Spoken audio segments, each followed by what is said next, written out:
Oh, I had another thing. He was talking about the professional attire for the interview, and I have a recommendation. There's a blog called beautytipsforministers.com, written by this woman named Peace Bang. And if you go to her and you just type in CPE, she has very specific recommendations on how to dress for CPE, which is especially useful as a woman. I wouldn't necessarily listen to her advice about shoes. Get very comfortable shoes that look professional. Because you're going to be walking a lot. But she has some great stuff to say about how to dress that would have been very useful before I started, but I read while I was there.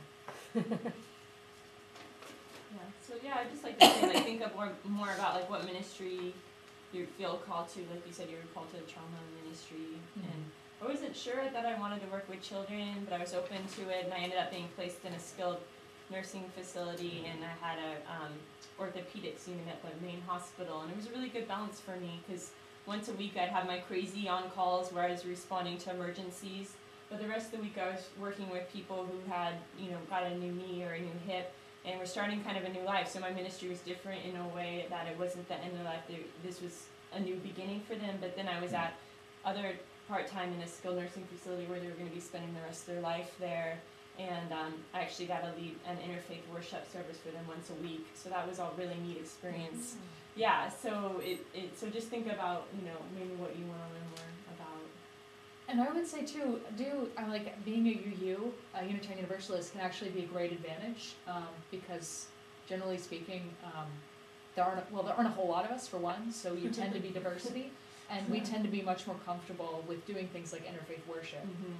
And actually, you can pretty much do away with doing a Unitarian Universalist service, and they think it's an interfaith service because they don't know what you're doing.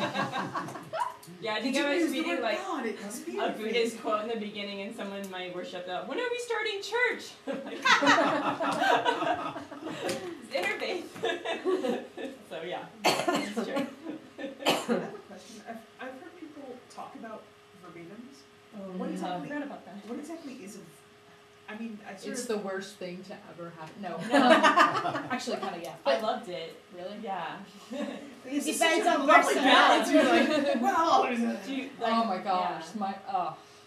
So, what is it? It means verbatim, word by word. Word by word. It's not necessarily. This is what I thought it was supposed to be going in. It's doesn't have to be actually literally what happened. It's what you remember of what happened, but you write down basically the dialogue.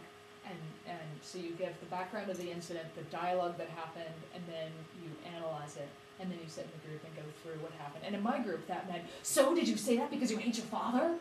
But I think you might have had a different experience. Yeah, no. It was so like, no! So we had to do them about once every 2 weeks. They were supposed to take about 4 to 6 hours. You write about an event that you want feedback on that you have with the patient. And the beginning is what you felt going into the room, and then there's actual word-for-word dialogue about, usually about 3 pages. And then at the end is your observations and your critiques of your actual ministry. And then you sit in a group and you pass a copy out to each of them. You assign characters. You're going to be me, the chaplain. You're going to be the patient. In group, you all read it together. And so that process can take 45 minutes. And then at the end, you have about an hour, and it's just open in the group to ask anything. And you're kind of in the hot seat. It felt hot, but like I said, my group was very gentle. My supervisors were very gentle, so it felt safe. But for an hour, why did you respond like this? Anyone else in the group, is there a different way you could have responded to that? How would you have responded to that? And you hear that's how it was for mine. That's what I daydreamed I could have been like. Yes. And also, I love to write. So for me, it was like an expression of what was going on. I felt like my word made me a little more poetic. And but people loved to read it. There was like, ooh, yay, Ashley's up, because I put like kind of my heart into it. Like, this is what I was feeling, and I really love to describe things like, if you love to describe like how the lighting was different, or what you felt in the room, or like, if you love to like write about what you're feeling and sensing, for me it felt like a really great way to actually express myself, because I felt like I was having trouble expressing myself in the group, and then my writing, people really got me finally. Yeah. And so it can be a gift in that way. And I loved, like I said, the culture of the place was a little abrasive, But like doing it with my supervisor, who I had a lot of trust with, was really wonderful. To be able to talk through things and be like, I really just feel like I fell down here and I'm not sure why. And he's like, oh, well, you know, and because you've been talking things, it can be a really, and it can also because of course we're all wounded healers, it can be a great place to talk through other people noticing parallels in your own story and a person's story that you hadn't brought up that can be very helpful. And figure out ways that being a wounded healer can actually be very useful. Do you feel like it changed you, this whole experience? Yeah, definitely. A lot, or a little, or? Well, it's hard to say.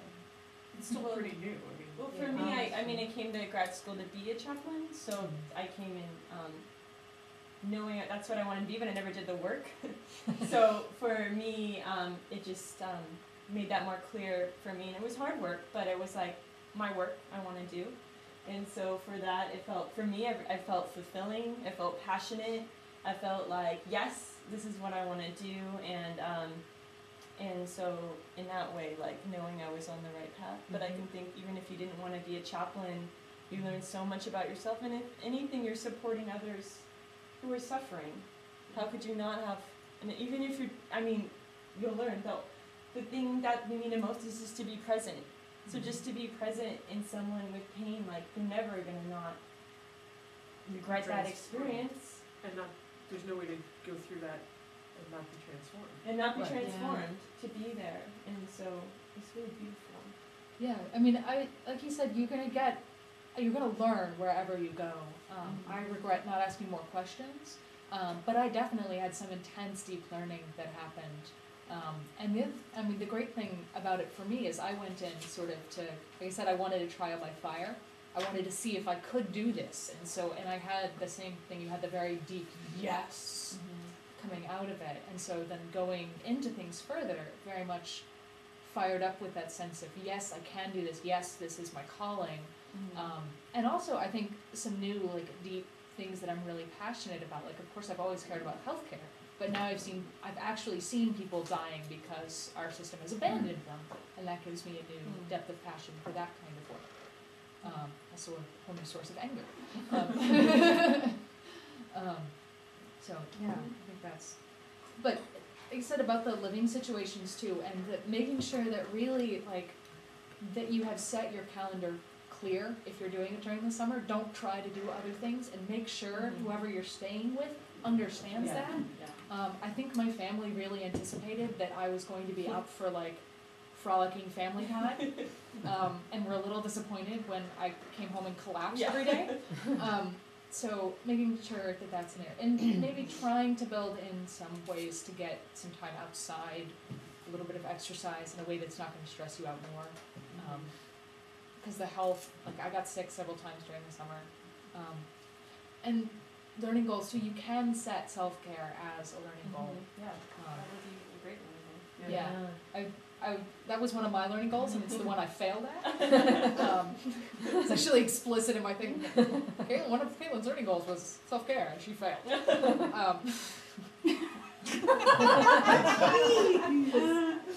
I mean, Randy didn't really write that literally, but yeah, pretty much.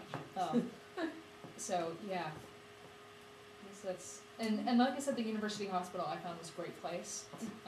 Like nice. being in the trauma bay, and people are very open to you learning and you being involved was great. That it was like you could be like, oh, can I go get those blankets for the patient? Absolutely. Things like that was really fantastic, and it was great because the new residents for the hospital come in halfway through the summer, and then you're old hand. So you're like, oh yes, of course, I can show you where the cappuccino machine is. Oh, welcome to the hospital. I have a question. Yes. You know how, like, even the Cal, there's a rated professor? Mm-hmm. Is there something similar for CPE programs across the country where you can kind of evaluate? Because there are some people, like But you it's said, also personal though. So It remember is also the one personal, thing that yeah. you said in terms of Right. the matches. but I'm thinking more in terms of style. Like there are some people who would probably, your program would be a great match for, perhaps. And it ended up being And- a great match for me. It was but- awful, it was hell, but it was great for me. Yes, but yeah. And then there are the others who would perhaps benefit from this type of program where you can, get a sense of that, especially if you're applying to a program far away where you don't have an opportunity to talk to them beforehand? I think you really just have to sound it out for yourself. So far as I know, there's no way. I mean, you can kind of, I think, get a sense from especially in this area, talking to people who've gone through the programs. Like I know the University of San Francisco is very much the old school confrontational model, like mine was. So that might be a place to avoid. But yeah, it really, Did you get any days off? Yes. Yeah, I got 2 days off a week. Yeah. Oh, okay, all right. Well, and we were on call 2 Well, it days a sounds week. like it was It's 7 Monday days a through week. Friday, Okay. like 9 to Right. 5, and then once a week for us, you're on call 24 hours, and the weekends swap. So you're not on call in my program every weekend. Right. So you do get some days off. And ours were 28-hour on-calls. So you'd come in the normal time. If it was during a weekday that your on-call was, you'd come in at 8 like normal, and then you'd just stay until noon the next day.